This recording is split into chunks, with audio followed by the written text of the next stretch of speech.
Praise the lord. యేసు నామమే జయము. మన రక్షకుడు మన విమోచకుడు యేసుక్రీస్తు అతి పరిశుద్ధమైన నామంలో అందరికీ వందనాలు. చిన్న ప్రార్థన ద్వారా ఉదయకాల వాక్య భాగం ధ్యానించుకుందాము. పరిశుద్ధుడ మహాగణుడైన దేవ యేసయ్య, సర్వాధికారైన మీకే వేలాది వందనములు, కృతజ్ఞతాస్తుతి స్తోత్రం చెల్లించుకుంటాను.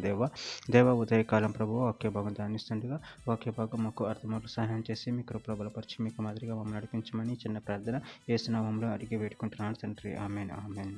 తిమోతికి రాసిన 2వ పత్రిక 4వ అధ్యాయం 17వ వచనము.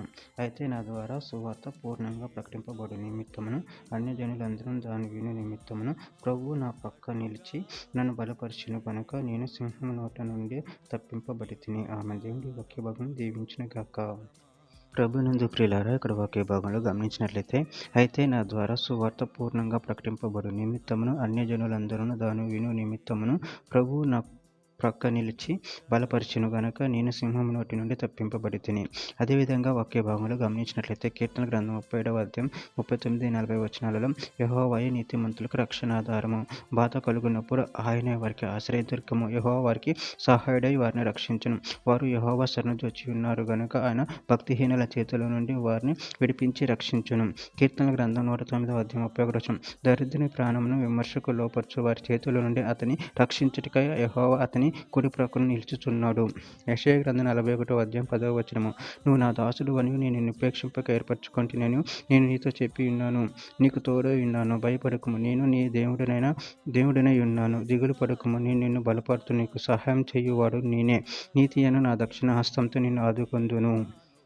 కొరింథీయులకు రాసిన 2వ పత్రిక 12వ అధ్యాయం 9వ వచనం. అందుకు నా కృప నీకు చాలును, బలహీనత యందు నా శక్తి పరిపూర్ణమగుచున్నదని ఆయనతో చెప్పెను కాగా, క్రీస్తు శక్తి నా మీద నిలిచియుండు నిమిత్తం విశేషముగా నా బలహీనతలందే బహు సంతోషముగా అతిశయపడుదును.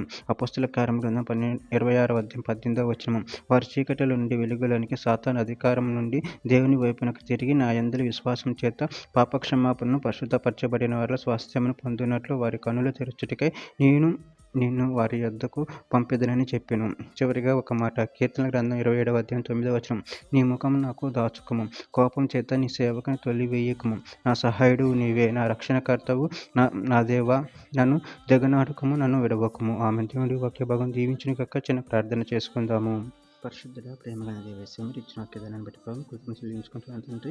మీరే మాకు రక్షకులై ఉన్నారు, మమ్మల్ని కాచి కాపాడేటువంటి దేవుడై ఉన్నారు ప్రభువా.